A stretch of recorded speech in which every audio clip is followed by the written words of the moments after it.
All right, welcome to Hoops Tonight here at The Volume. Happy Thursday, everybody. Hope all of you guys are having a great week. Well, the craziest trade deadline that I can remember in my time following the NBA is finished, and we are going to be reacting to a ton of different deals today. I'm not even going to try to list them all off the top because there's just too many.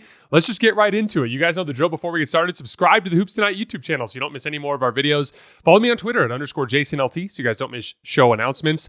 Don't forget about our podcast feed wherever you get your podcasts under Hoops Tonight. It's also super helpful if you leave a rating and a review on that front. We also have brand new social media feeds on Twitter, Instagram, and Facebook where we're releasing content throughout the year, so make sure you guys follow us there. And last but not least, keep dropping mailbag questions in the YouTube comments. We're going to get to a mailbag on Fridays throughout the remainder of the season. We take those questions right out of the comments. Just put mailbag, write your question. We'll get to them on Fridays. All right, let's talk some basketball. So the first trade we're hitting today, the Cleveland Cavaliers get DeAndre Hunter in the arms race in the Eastern Conference. Details on the trade: the Cavs get DeAndre Hunter. The Hawks get Caris LeVert, Georges Niang, 3 second-round picks, and 2 swaps. I love this deal for the Cavs. The Cavs had hit a little bit of an offensive lull. They're 8-6 in their last 14 games. There have been games where the offense looks great, but in the 6 losses, they only logged an offensive rating of 113 and cooled off a little bit from 3. They were only 34.5% on catch-and-shoot threes in those 6 losses. DeAndre Hunter represents 2 value adds for the Cavs offense. First of all, he's just a knockdown catch-and-shoot guy. Shoots 45% on unguarded catch-and-shoot threes, so that will help in that specific regard. But he's also just an overall talent add on the offensive side of the ball. He can shoot off the dribble really well. Shoots 46% field goal percentage on pull-up jump shots. When you weigh it for threes, it comes down to 1.07 points per shot. As a matter of fact, out of the 93 players in the NBA this year that have attempted at least 100 pull-up jump shots, DeAndre Hunter ranks 11th out of 93 in efficiency. So I got a little bit of off-the-dribble pop. He has a decent floater that he hits at about 42%, and he's just got some real scoring chops. He's run 133 pick and rolls, ISOs, and post-ups this year, right at about a point per possession, especially good shooting out of ball screens as the handler. And so what I think about when I look at this deal is the reality of breaking down playoff defenses. This is a concept I've talked about a lot over the course of the last few years, which is like during the regular season, you're going to get a lot of wide open catch and shoot threes. You're going to get a lot of layups, things like that out of defensive breakdowns. But then what ends up happening inevitably is you get into a playoff series, the intensity and the quality of the opponents you're playing goes up, and you're not getting those super easy transition opportunities as often. The defensive breakdowns aren't happening nearly as often. The rotations are super sharp. The game planning is so intense. The best you can hope for a lot of the times is a little bit of an advantage on the other side of the floor. Like maybe we can get this skip pass because they load up on the ball screen on Garland or Mitchell or whoever it is, and they're loading up on the roll man, and we whip the pass across the court, and we can get a guy a chance to catch with the defender sprinting at him. A good elite playoff defender sprinting at him. And that's where it helps to have scoring chops off the ball. And the Cavs do have a lot of guys that can shoot, that can knock down catch and shoot threes. But DeAndre Hunter is a guy that brings just another layer to those advantage creation situations where he's going to be able to hit some of the playoff shots.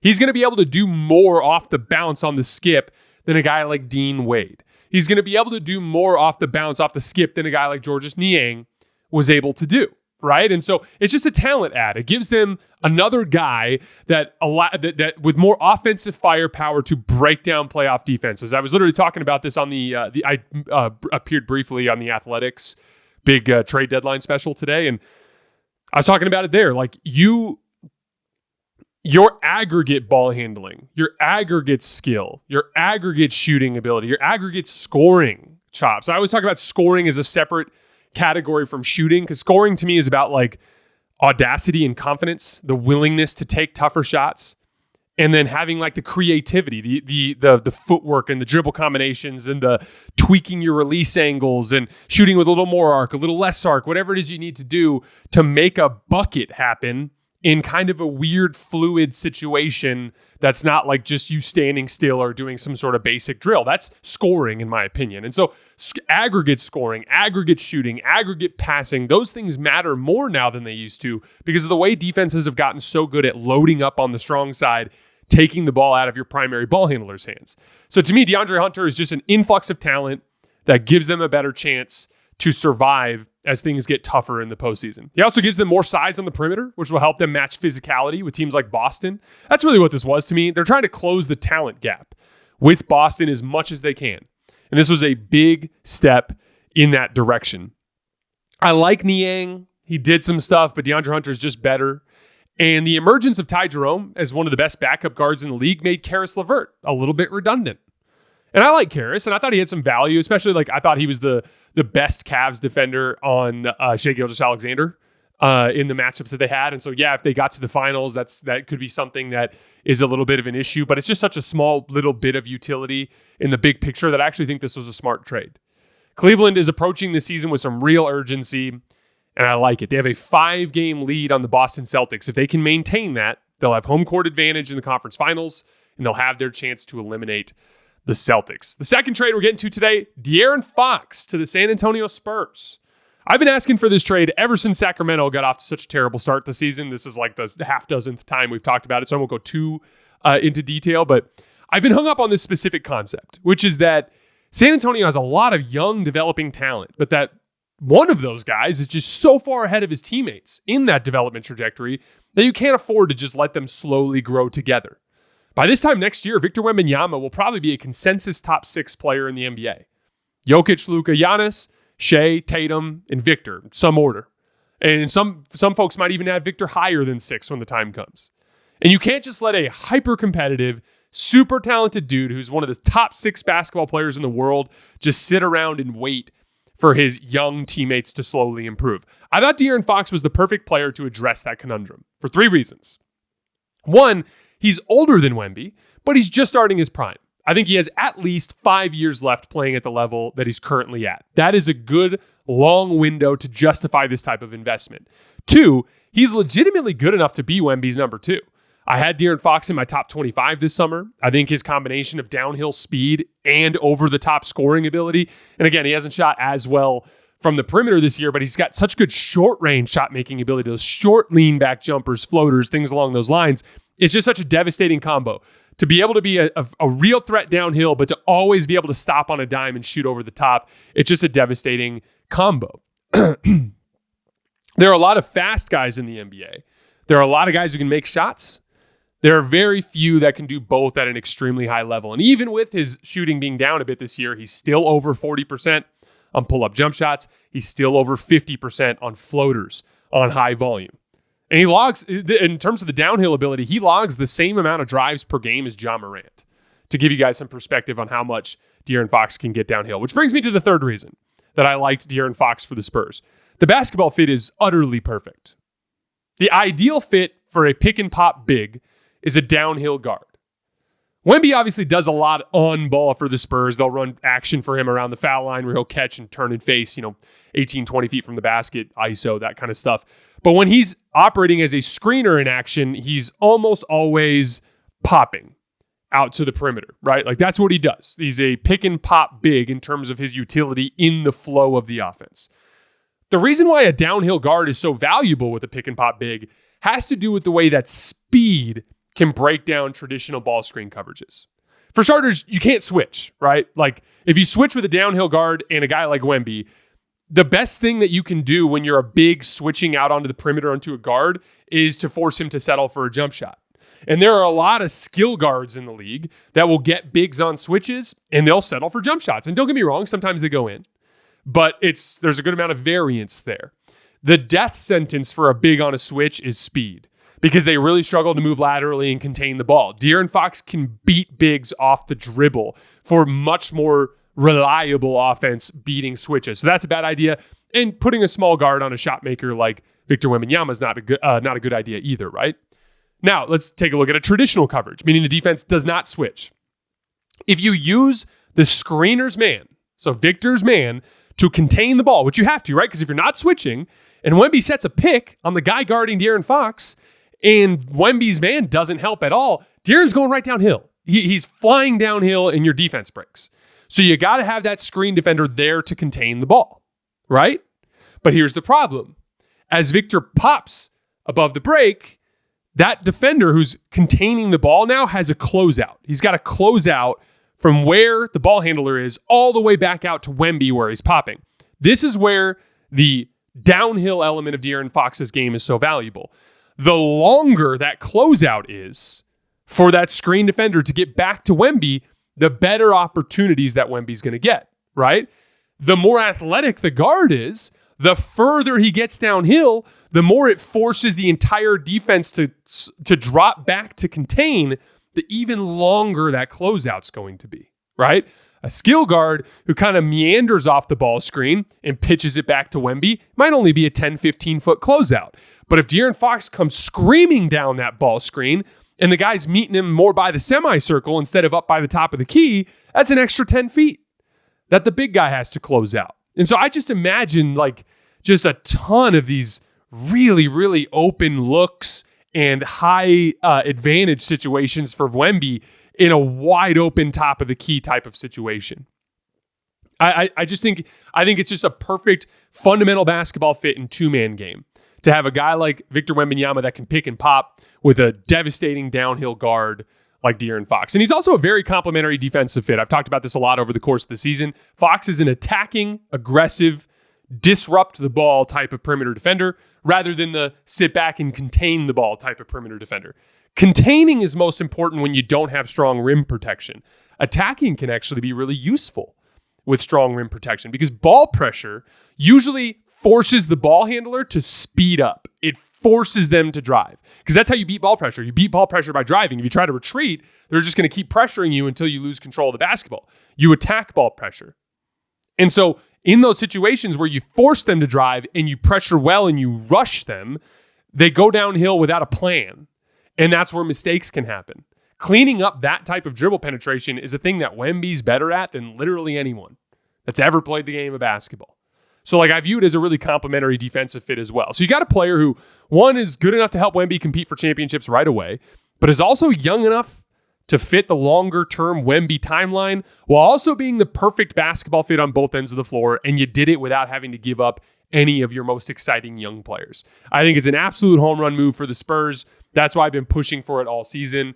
I haven't watched their debut. I think they played for the first time together last night. I've been so focused on the deadline, I haven't had a chance to watch it yet. But super, for all these guys, by the way, super excited to dive into in the next couple of weeks the basketball of these dudes playing on their new teams. That's why I got to come back to Hoops Tonight on the daily basis. We do a lot of game breakdowns in the mornings after these games. Zach LaVine to the Sacramento Kings. I really like Zach LaVine, but I think this was probably by far the most boring place for him to end up. Like, Zach's really good. He's athletic. He can get to the rim. Excellent jump shooter with real scoring chops. He can create shots for himself out of many different types of footwork, dribble combinations. He's a bucket getter. He's got solid playmaking chops. He's been an efficient shot creator in every play type this year. And he's healthier than you would think. His reputation is that he's never healthy. He had a really bad year last year, but he played like 77 games the year before. But it's boring because we already know what it looks like. We've literally seen a team led by DeMar DeRozan and Zach LaVine as their two primary shot creators. I talked about this, but 2 years ago, the Bulls had a year where LaVine, DeRozan, and Vucevic were healthy all year long, and they were bad. If I remember correctly, their starters had a negative net rating, even though they had super fortunate health that year. We've seen what this looks like. Now, I know that Domantas Sabonis is a much better player than Nikola Vucevic, and that they have Malik Monk. I know it's not a perfect comparison, but it's also a tougher conference out west. But at the very least, we do know that DeMar DeRozan and Zach LaVine is not enough offense to be a truly elite, game-breaking offense. And we also know that this Kings team is never going to overwhelm teams with defense. Not with lineups built around Sabonis, Zach LaVine, and DeMar DeRozan, you're not. So, like, I don't need to see much or to overthink this to know that the Kings just continued to maintain their mediocrity. This felt to me like the Kings just trying to remain relevant while also acquiescing to De'Aaron Fox trade demand. And they'll be fun.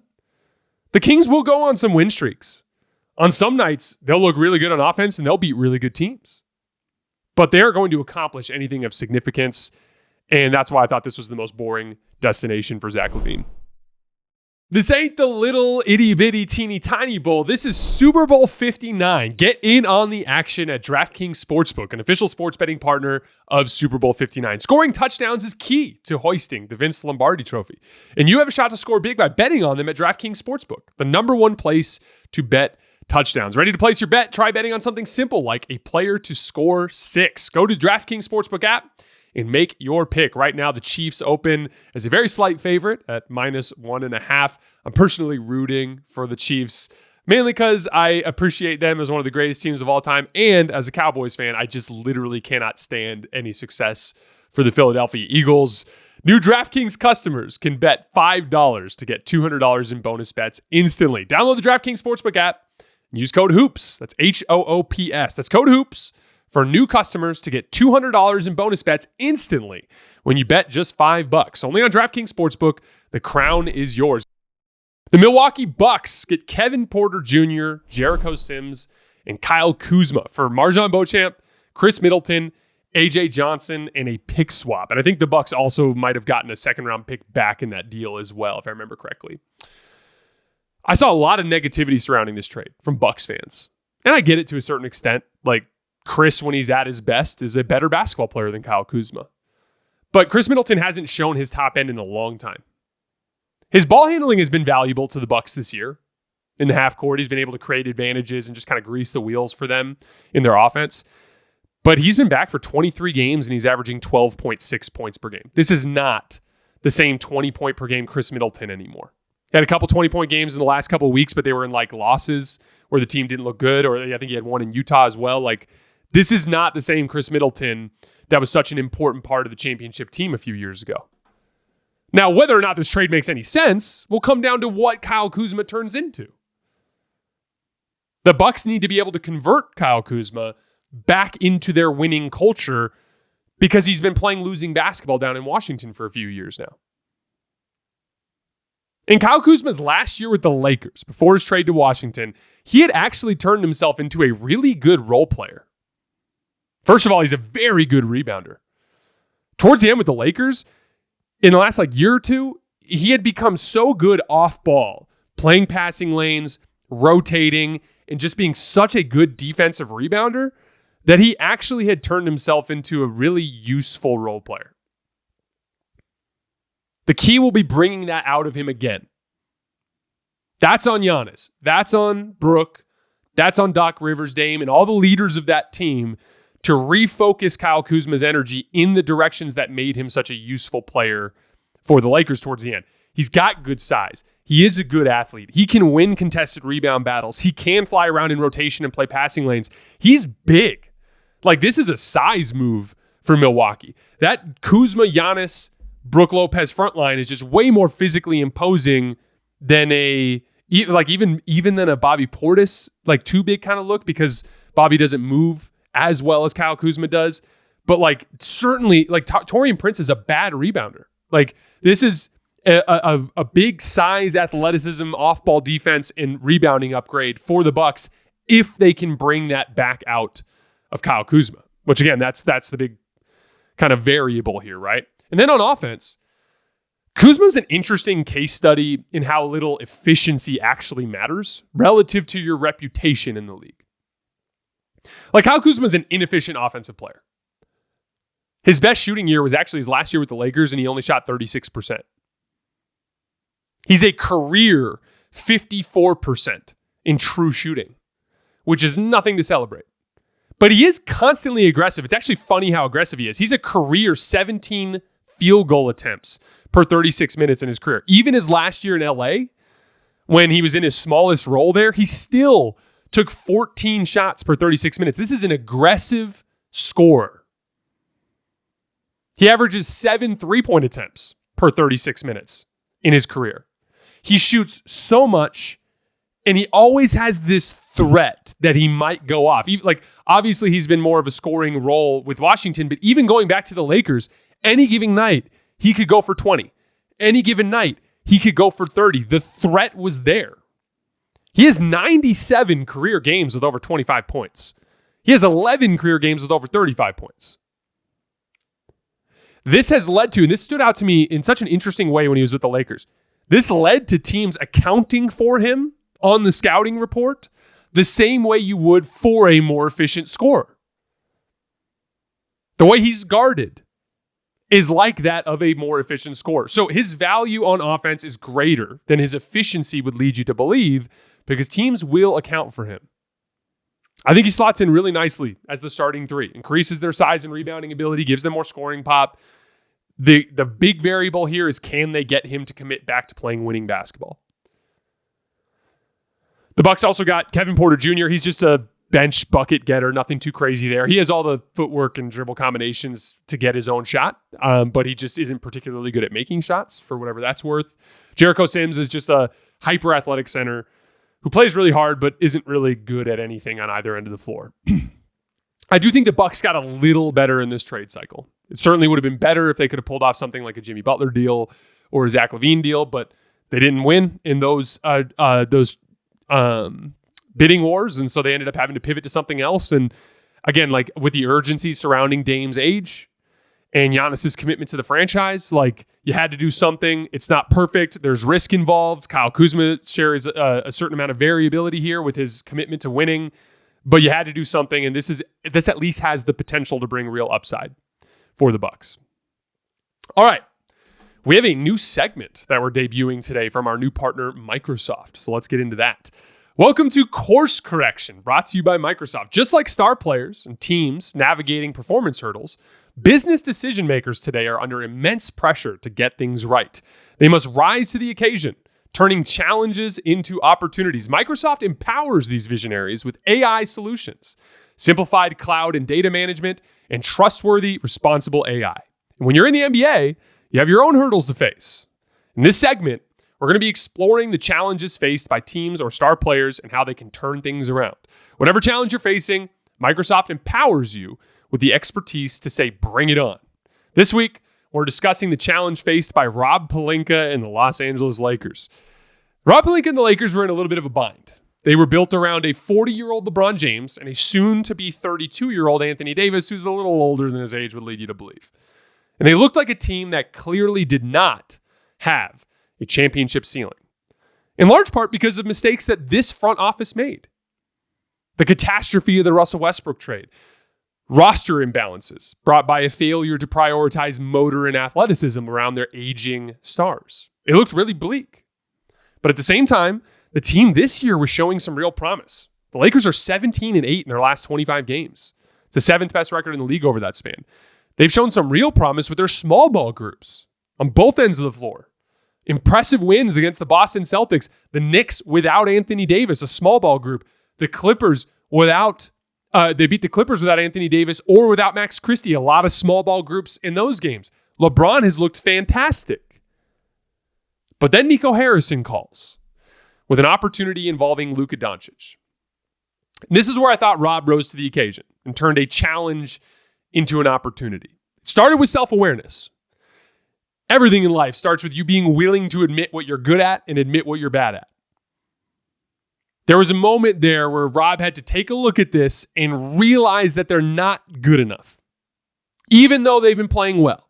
Even though it looks like there's an upside. Even though you could argue that team might have been a trade away. But it was about looking at that and making a tough decision with self-awareness about where this team was actually going. This was a high point in Lakers history. This recent stretch of games that they've been playing. In recent Lakers history, I should say. There was a lot of optimism floating around. But the reality was they weren't good enough to beat OKC. They weren't good enough to beat Boston. They might not have even been good enough to beat Denver. So first, Rob makes the big decision. We're moving on from Anthony Davis to Luka. But from there, he had to navigate the massive problem that presents for the rest of the roster. When you send out Anthony Davis and you don't even have a viable replacement at center. From there, Rob did a really nice job of negotiating with Nico Harrison, holding on to his 2031 first-round pick, holding on to Dalton Connect. Those are two assets that you could argue Nico Harrison should have just demanded. Like Dalton should be a Mav. That pick should be the Mavs. And Rob held his ground and hung on to those picks. That gave him the ability to make another trade, to find the center of the future in Mark Williams. And to top it all off, he managed to clear a roster spot in the process, which is huge because I think the Lakers are going to be the premier buyout destination in the entire NBA in the next month. Any center that signs with the Lakers can get a pretty much guaranteed rotation spot. Any wing or swing man that can play some defense and shoot has guaranteed minutes available. They are the premier buyout destination, and they cleared out a roster spot. One of the things I always talk about on this show with respect to players is the idea of just making a play. It doesn't matter how bad of a game you're having. It doesn't matter how bad of a season you're having. If you just start playing better, then your circumstances will improve. And it's been a really rough tenure for Rob Pelinka as GM of the Lakers. But he just pulled off the unthinkable. He just reopened a championship contending window, one that seemed almost shut. And now it could be open for the next decade. Now, as basketball fans, we get to do the fun part, which is watching LeBron James and Luka Doncic play basketball together. So shout out to Rob Pelinka. He made a play, so to speak, and now he's completely rewritten the story of his tenure as general manager of the Los Angeles Lakers. That's it for this week's course correction. Remember, Microsoft's AI solutions empower you to take bold steps and make informed decisions, sparking new ideas to help you drive your business forward. With Microsoft as your trusted partner, you can navigate your journey with confidence, finding innovative solutions and reaching new possibilities. Visit Microsoft.com/challengers to learn more. All right, guys, before we get out of here, we're going to do a rapid fire segment, hitting through a bunch of other stuff around the league. First of all, Kevin Durant refusing Golden State. I wanted Kevin Durant to go to Golden State. I straight up think he would have had a better chance to win there than he did in Phoenix. I talked about this in the Jimmy Butler show yesterday, but I think there's a misconception about the Warriors that they're bad when really they're just horribly imbalanced. Even after that Jimmy Butler trade, they still have like 11 rotation players that can play meaningful basketball, at least within the context of the regular season. And they were able to bring in a guy in Jimmy Butler that immediately balances the roster out. You don't need 15 guys that can play minutes in the NBA. You don't need 15 of them. You can do it with 11 and give yourself more firepower off the top, right? I thought KD would have very cleanly kind of slotted into that Jimmy Butler type of role that we talked about last night. Same concepts that I talked about last night with respect to playing alongside Steph. I did have a worry, though. Even when all that buzz was kind of building on Tuesday this week, I've just heard from so many different sources like that Kevin Durant really didn't like the way the whole Golden State thing went down. And that he looks back at that era with a little bit more contempt than people are willing to realize. And so I was hoping that enough time had passed and, like maybe it would have been able to, like I'd heard a report too that like Phoenix was coveting Draymond in that deal. Like I thought maybe there was some way to work it out towards Kevin Durant going that direction, but he stepped in there and he said, I don't want to do it. I don't want to go back to the Bay. And I do think that comes down to the way everything went down when he left. And so it's kind of a bummer. And now KD's stuck on that Suns team, which I mean, I guess we're going to talk about it in a minute. Maybe they got a little bit better bringing in Cody Martin, but like I don't see anything really substantial there that looks like an opportunity. So at least Kevin doesn't have to move, I guess. But it was interesting the way he stepped in and nixed that deal from taking place. Marcus Smart to the Washington Wizards. Kind of crazy that they traded two first-round picks to get him and then had to pay another first-round pick to get off of him. It's a weird sequence for a front office that's otherwise been excellent. But the upside for the rest of the league is that if you are not in the first apron or second apron, you could potentially get Marcus Smart in a buyout if he gets bought out before the end of the season. And I think he would be a really interesting buyout guy to raise the ceiling for a team. Golden State would be an interesting spot for Marcus Smart if he becomes available. Detroit, the Pistons get Dennis Schroder. I actually really like Dennis Schroder. He had a little bit of a rough go there with Golden State, but he was miscast as like the secondary star on the team.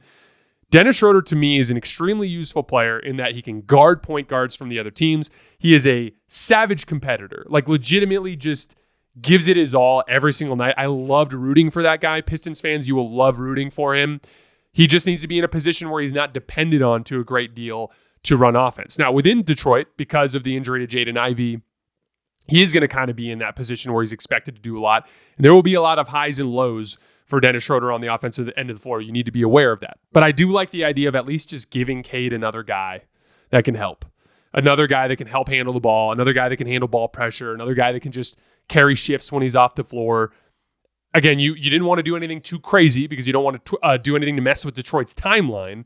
But at the same time, this is like a nice, inexpensive move that just gives you a little bit more firepower to get a more interesting look at Detroit when they get to the postseason. The Clippers get Bogdanovic for Terrence Mann and Bones Highland. Another shot creator for the Clippers. That's a team that's light on shot creation. Any injury that takes place, all of a sudden, Norman Powell is your secondary shot creator. And he's been great this year. But getting ball handling there is definitely an add for the Clippers. Terrence Mann had been kind of pushed to the edge of their rotation, which is weird. I actually really like Terrence.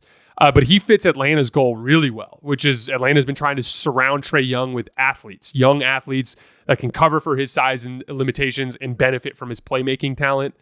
That is a nice get for Atlanta there. The Suns turned Jusuf Nurkic and a first-round pick into Cody Martin, Vasilije Micic, and a second-round pick. Now, Micic probably won't play with the point guards that they already have, but Cody Martin is a useful wing athlete on a team that doesn't have many useful wing athletes, and Jusuf Nurkic was useless. So it cost you a protected first, but it was a nice moderate improvement, and there was some real urgency here. Again, it's better than nothing, I guess, but I still don't feel like the Suns are going anywhere. The Miami Heat turned PJ Tucker into Davion Mitchell, a guard who can really defend. And again, this always brings value in the modern NBA, the ability to guard the ball. And I like Davion as like a kind of guy that you can deploy that just changes the flow of a game. You get into a game and you're playing against, the Nuggets or something like that. Or I'm trying to think of let's just take any team in the Eastern Conference that has high-level guard play. So let's play, say, Milwaukee. You're playing Milwaukee, and Damian Lillard's just lighting up your starters. Like, he's killing Terry Rozier, he's killing Tyler Herro on switches, and it's not looking pretty. And you just need to do something to change the flow of the game. You take Davion Mitchell out, you put him out there, and you say, pick up Dame full court. It can change the tenor of a game. It can disrupt rhythm. Again, he's not the kind of guy that's going to be in your closing five. He's not the kind of guy that you want playing 30 minutes a night, but it's a useful rotation player as a guard who can defend, a kind of guy that can come in and bring ball pressure and change the flow of a game. And the last trade we're getting into today, Brandon Ingram to the Toronto Raptors. I actually really like Brandon Ingram. I've talked about this before, but I think he is at his best when you put the ball in his hands and you allow him to run a lot of spread pick and roll. He, compared to most forwards in the league, is actually a really gifted passer. I think he's a guy that can raise your offensive floor to a great extent. He actually fits really nice next to Scotty. Like, I look at Scotty as like the hammer to the Brandon Ingram scalpel, so to speak. Scotty, it's interesting because like he's just so physically imposing at times. I was watching, which game was I watching the other day? I think it was Toronto versus Chicago. And he was doing a lot of work, like posting mismatches. He had a run in the third quarter where he like scored bucket after bucket after bucket, attacking from the post. But like he just can run into a little bit of a wall on offense sometimes. He has a tendency to settle for fadeaways in the post quite a bit. Like, I think bringing in Ingram to make Scotty's life easier on offense is at least a worthwhile endeavor for Toronto to try. And then guess what? You can decide at the end of this year if you want to re-sign Brandon Ingram to some sort of long-term deal. And whether or not the deal makes any sense really comes down to what you end up signing Brandon Ingram to. It depends if you get him at a fair deal or if you end up having to overpay. And time will tell in that regard. The team isn't going anywhere, but it's certainly a hell of a lot more fun after this. All right, guys, that's all I have for today. As always, I sincerely appreciate you guys for supporting me and supporting the show. I am very excited to get back into it, breaking down some games, talking about these players on their new teams. As of right now, we might be going live tonight after Warriors-Lakers, depending on whether or not Steph plays. So keep an eye on my Twitter feed. We might have another episode tonight. If not, we'll be coming out tomorrow. And then we always have our mailbags like we usually do on Friday. And then time to start breaking down games. We plan on covering the Pacers-Lakers, Luka Doncic, his debut on Saturday. I'm looking forward to that as well. Again, I really appreciate you guys for rocking with me, and I will see you either tonight or tomorrow morning.